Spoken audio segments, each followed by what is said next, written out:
All right, guys. Just wanted to do this here on a YouTube video. Basically, what I want you guys to do is take notes. You can pause the video and write these down. At the end, I will be stamping your notes.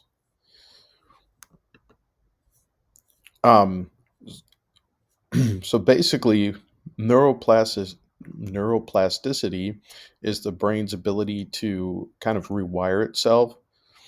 So if someone, like if you knew someone that had a traumatic brain injury, like hit their head really hard and it damaged some part of their brain, it is possible to actually have the brain repair or rewire um, the parts that were damaged.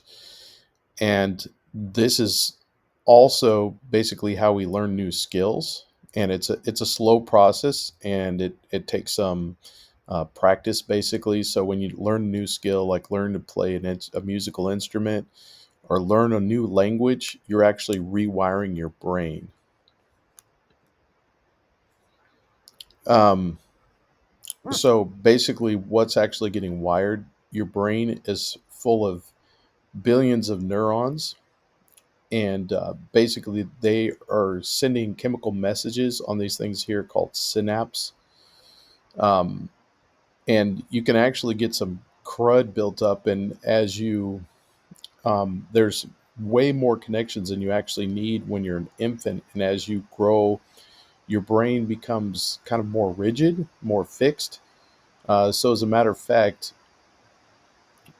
if you don't learn to speak by the age of 8, it's actually impossible for your brain, because of this neuroplasticity, to actually form these new connections. That doesn't mean that neuroplasticity doesn't occur once you pass the age of 8, but it means that it no longer occurs at the level it did when you were in that stage between, birth basically and 8 years old.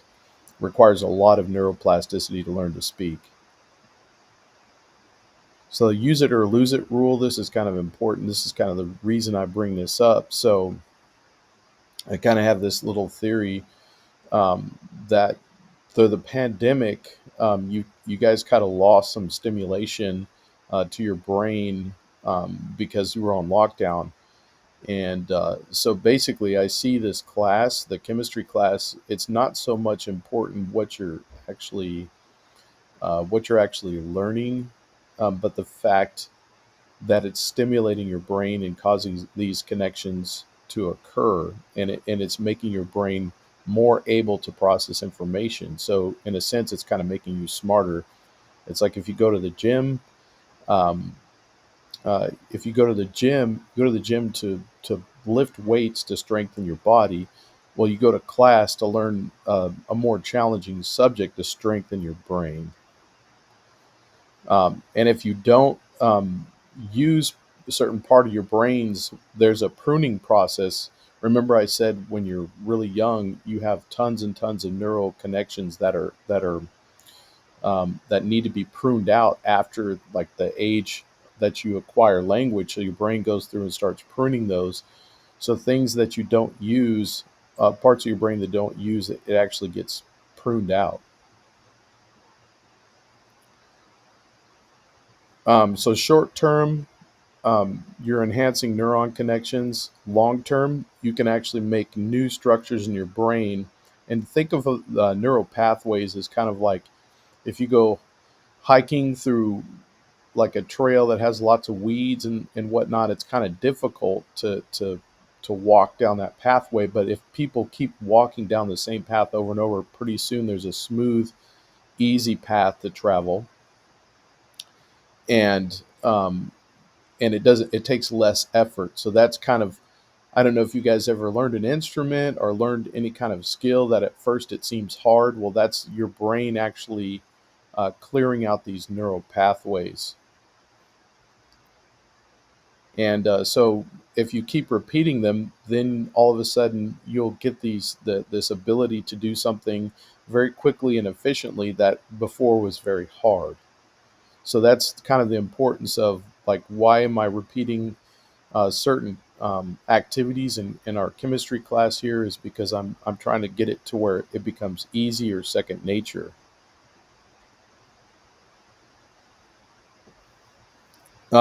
So you can end up doing new things, if completely new skills that you didn't have before, if if you repeat it sufficiently.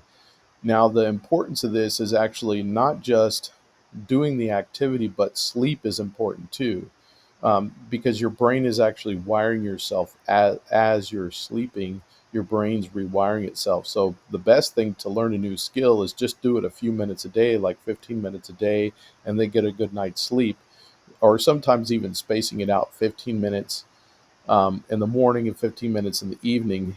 In the military, during World War II, they were trying to train radio men to learn Morse code, which is a different skill. It's like, or difficult skill. It's like learning a new language. Um, and what they noticed, what they learned in World War II, is that waking these trainees up in the middle of the night and teaching them Morse code, and then like having them go back to sleep again, they found that they learned it faster. That's a great example of neuroplasticity, and how your deep sleep, your REM sleep, actually helps you restore, or helps you build these new synapses and these new neural pathways. Um, so we have neuroplasticity in all ages, but like I said, from birth to about 8 years old, your brain is really function. The sole purpose of your brain is to pick up language, and you have the most neuroplasticity. I'd like to share another thing with you too. It turns out if you want to be um, in an orchestra, they have what's called the first seat violinist. So that's the violinist that's going to play a solo part in an orchestral piece of music. That's a very high level of proficiency is required for that. And it turns out that that level of violin playing, if a person wants to go after that, they have to do that. They have to start between the ages of 6 and like 12 years old. If they start any later, then they'll never actually reach the that incredible ability. And you can search YouTube and find videos of these like 6, 7, 8 year old kids that are brilliant on violin, and so those are the kids that are going to go on to be professional violinist, first chair violinist. Um, but it's not because they're gifted and in some special way. It's just because they started so young, and their mind was able to their brain was able to kind of grow with learning the violin, so to speak. And that if you image their brain, if they had a twin and say you taught one this incredible skill, and the other one just went to school normally, and you image their brain, you would actually see structural differences in the brain. The brains wouldn't look the same because of this neuroplasticity. So, keeping your brain healthy, um, you want to keep it active. You want a lot of social stimulation. You don't the scrolling is kind of a bad thing for that. And let's see. So you want to involve yourself in things that are not naturally your forte. Like, I'm not very good at learning language, at picking up new languages, so I try to practice. I've kind of fallen out though. um, Practicing learning a new language. The language I've been learning is Spanish, or languages I've been learning is Spanish and Portuguese. So I'm going to put more effort into that, especially as I age, to kind of counteract, because as you get older, your brain's ability to uh, that neuroplasticity drops off as you get older. So hopefully you guys learned some cool stuff with this YouTube video, and taking good notes so you can do well in the quiz.